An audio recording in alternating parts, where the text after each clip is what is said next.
Are you struggling to find meaning and fulfillment in your current career? Do you want to build a career that aligns with your values, passions, and goals?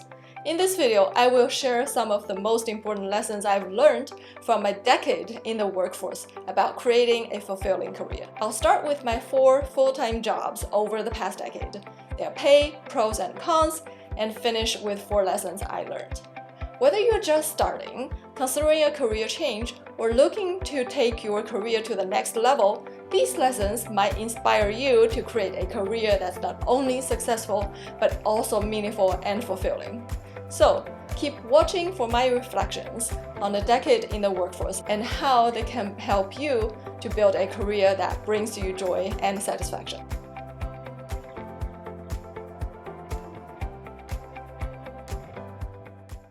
Hi, I'm Prudence, CPA and a fee-only financial planner. In the past decade, I worked on 3 continents and in 4 industries, and built my path to a fulfilling career with lessons I learned. And I'm here to inspire and empower you to create your financial foundation and live the life you truly want. Let's get started. My first role was as a strategy and development associate for a social enterprise in Beijing, China in 2009. I was in my early 20s, idealistic, and wanted to make a difference. So when I met the founder, I was sold on his dream of creating a sustainable enterprise that would empower underprivileged women from rural China by providing them with professional training and highly paid jobs. I was promised a salary of 6,000 RMB per month, equating to $10,000 per year. The pay wasn't great, but I planned to supplement that with my part-time gigs as an interpreter. Indeed, the work was fulfilling. Within a few months, I coordinated international funded training projects for hundreds of women migrant workers. Behind almost everyone was a sad story. Some were working to pay medical bills for a family member who had cancer, some were putting kids through college, and some were the sole breadwinner of their extended family. I experienced firsthand the joy of economic empowerment and uplifting others. However, reality soon hit. My salary was never paid, even though there was a contract. The enterprise was running a deficit. Clearly, the business model was not sustainable with huge overheads. I was disillusioned. The only silver lining was that I had my financial awakening. I realized that I needed to make much more money so that I can study abroad and look for a better way to make a sustainable impact in the world. And that led to my decision to take the highest paying job I could find back then, doing private equity in West Africa. I was hired because I spoke English, Chinese, and French, and was willing to move to Africa. Oui, je parle français, mais ici aux États-Unis, ça sert à rien. My base salary immediately increased to 250,000 RMB or 40,000 a year. It may sound insignificant, but adjusting for purchase power parity and inflation over the years, that equates to $180,000 in today's money for a little girl who just graduated. The benefits were even better. Free housing and business travel, private chef and driver, working exclusively with China and Africa's wealthiest investors, renowned experts, and influential bankers and politicians. My work environment in Beijing was even more prestigious. Soldiers guarded our office. Going to work was like a stroll in the park.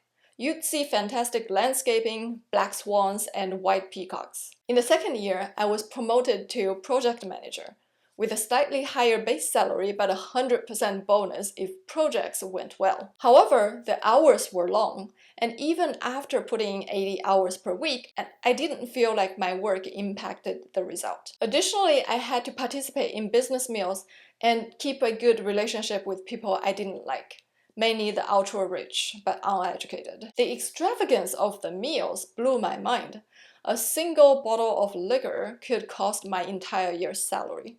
Of course, I wasn't paying for it, but it made me feel like all my hard work generated high returns for the rich so that they could waste it even more. Luckily, I got an opportunity to come to the US and get my MBA, and I took that as my way out. My third full-time job was after graduating with MBA in 2014. Knowing I would be miserable working long hours, I switched to corporate finance, for a better work-life balance. So I worked as senior financial analyst at Rand McNally, a 160-year-old company shifting from publishing to technology. My average pay was $80,000 during my years there, and I worked directly under a CFO with a ton of experience and a great work ethic. He was also a great mentor who taught me the ins and outs of financial statements, modeling, cash flow management, and automation. To this day, I'm still grateful for what I learned while working with him. However, despite being in corporate finance, I still worked 50 to 60 hours weekly. As a result, I've seen more than my share of the night view of Chicago driving home from work. And the benefits were minimal. No 401k match, 10 days of paid time off for sick days and vacation combined, no maternity leave, etc. And the worst of all was the office politics that made every interaction at work fake or malicious and made work much less enjoyable. So when the CFO was fired, I moved on as well. My fourth job, where I've worked for 7 years now, is a US subsidiary of a leading German candy company. I started as a senior financial analyst and was promoted to finance manager in 2019. The office is in Chicago, but I've been working remotely from Phoenix since the beginning of the pandemic. My pay over the years was within the range of the market rate for a similar role in Chicago. If you are curious, Glassdoor would tell you finance managers in Chicago get paid on average $109,000 base salary and $175,000 in total compensation. The other advantage of this job were work-life balance, flexibility, culture, and benefits. I no longer had to worry about work in the evenings or during the weekends, or Friday afternoons, since they have half work days on Fridays. And I finally had the room to think and do things that I wanted outside of work. My coworkers cared about me as a living person, not a function. And most importantly, the leadership and the culture provided such an incredible flexibility that allowed me to work remote, get my third master's degree, and start my business on the side. If I didn't have those, I wouldn't have stayed with the company for 7 years. At times, I felt insecure because I was making half of what my MBA classmates were making. But years later, in hindsight, I realized that it was exactly the environment I needed in order to build a fulfilling career. The only disadvantage of the role started to surface in the last couple of years as I started to gravitate towards innovation. Working for a distributor of a centralized and efficient German manufacturer, I had little room or support for local innovation. And that started to create a misalignment in my career aspirations for the future. And those were my 4 full-time roles in the past decade. Now let's move on to the 4 lessons I learned on what really matters. First, find your competitive edge and show your commitment. Finding your competitive edge involves identifying a unique skill or quality that sets you apart from others in your field. You don't have to be super good at it. For example, my French wasn't top of the class when I was hired for my second job, but I was among the few trilingual people willing to move to a foreign country. I had 0 work experience in the US and corporate finance when I got my third job. I was hired because of my data analytics and SQL skills and eagerness to learn. The 2-week training on SQL right before the interview was enough for me to stand out. And with each job interview, I brought a printed folder of my past highlighted projects and presentations to each interviewer. So this is what I had in 2014. And this is what I had in 2016. I don't know what people are doing these days, but everybody who interviewed me was impressed, even though the folder only took me a couple of hours to put together and a few dollars to print out and bind. Some career advice would tell you to be really good at what you do, but what really matters is to have a competitive edge to stand out, and creativity always pays dividends. Second, find an environment that aligns with your values. It is essential to identify your values and ensure that the company and the people you work for align with them. And if you don't know what you want, then it doesn't hurt to explore and figure out what you absolutely cannot stand. Your values might change over time as well, so it could be an iterative process. For example, when I got my first job, I had a big dream of changing the world, but I wouldn't say I liked the industry's lack of labor protection and efficiency. In my second and third job, I realized that I could only thrive in a balanced environment where I had time to think and try new things outside work. Otherwise, it would be physically exhausting, emotionally draining, and demoralizing. Nowadays, in the Chinese community, employees tend to describe their attitude towards work as 上班如上坟, which means going to work is like visiting a grave, something people dread. My advice is, it's time to start looking for something more fulfilling. Your work environment has to align with your values and your ethical standards. And once you find the right opportunity, quickly build your competitive advantage to ensure the position. 3. Find purpose in what you do.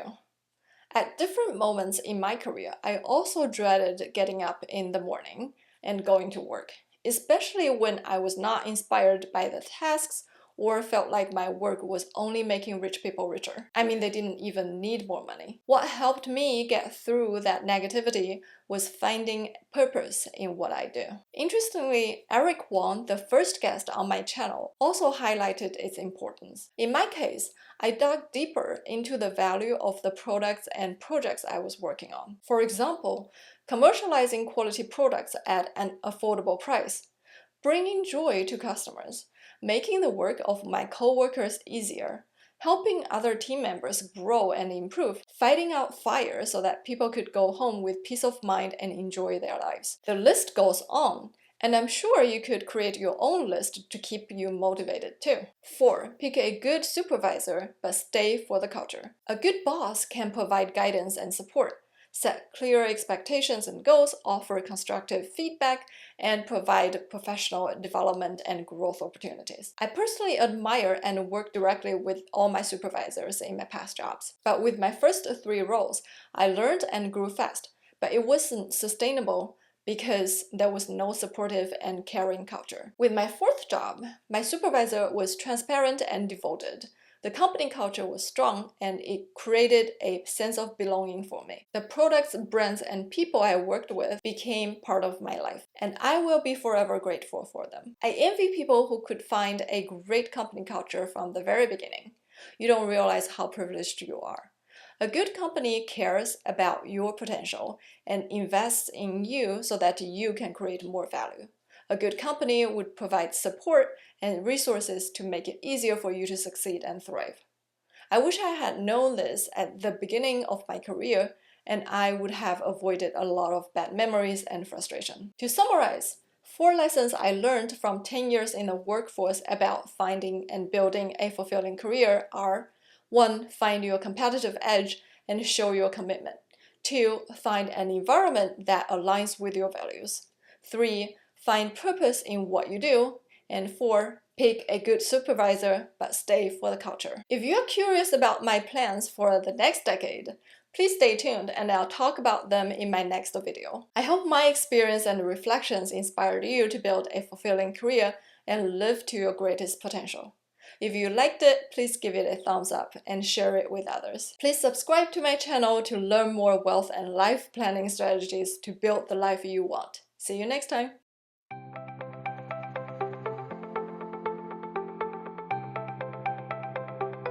We're so happy that Invest with Prudence reached 10,000 views. To celebrate, we're shipping 50 of these I don't work for money coffee cups. If you want to get one, please fill out your information soon, and I'll add the link to the description below. Thank you!